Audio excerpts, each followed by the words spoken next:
The Walrus and the Carpenter by Carrol. The sun was shining on the sea, shining with all of his might. He did his very best to make the billows smooth and bright. And this was odd, because it was the middle of the night. The moon was shining sulkily, because she thought the sun had got no business to be there after the day was done. "It's very rude of him," she said, "to come and spoil the fun." The sea was wet as wet could be, the sands were dry as dry. You could not see a cloud because no cloud was in the sky. No birds were flying overhead. There were no birds to fly. The Walrus and the Carpenter were walking close at hand. They wept like anything to see such quantities of sand. If only it were cleared away, they said, it would be quite grand.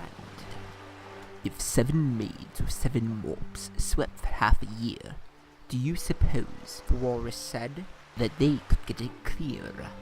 "Oh, I doubt it," said the Carpenter, and shed a bitter tear. "Oh, oysters, come and walk with us," the Walrus did beseech. "Walk a pleasant talk along the briny beach. We cannot do with more than 4 to give a hand to each." The eldest oyster looked at him, but never a word he said. The eldest oyster winked his eye and shook his heavy head, meaning to say he did not choose to leave the oyster bed. 4 young oysters hurried up, all eager for the treat. Their coats were brushed, their faces washed, their shoes were clean and neat. And this was odd, because they hadn't any feet. Other oysters followed them, and yet another 4. And thick and fast they came at last, and more and more and more, all hopping from the frothy waves and scrambling to the shore. The Walrus and the Carpenter walked on a mile or so, and then they rested on a rock conveniently low, and all the little oysters stood and waited in a row. "The time has come," the Walrus said, "to talk of many things, of shoes and ships and sealing wax, of cabbages and kings, and why the sea is boiling hot, and whether pigs have wings." "But wait a bit," the oysters cried, "before we have our chat, for some of us are out of breath, and all of us are fat." "Now, Airy," said the Carpenter. They thanked him much for that. "A loaf of bread," the Walrus said, "is what we chiefly need. Pepper and vinegar are besides very good indeed. Now, if you're ready, oysters dear, we can begin to feed." "But not on us," the oysters cried, turning a little blue. "After such kindness, that would be a dismal thing to do."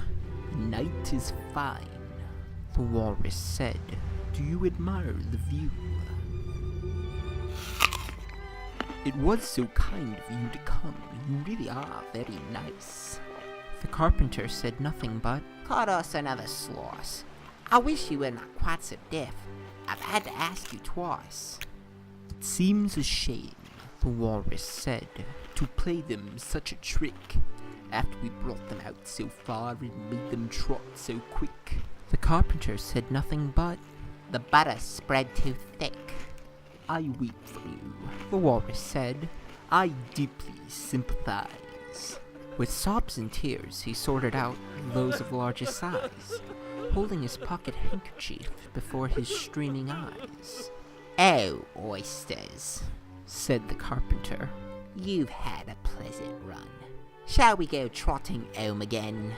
Answer came there none, and this was scarcely odd because they'd eaten every one.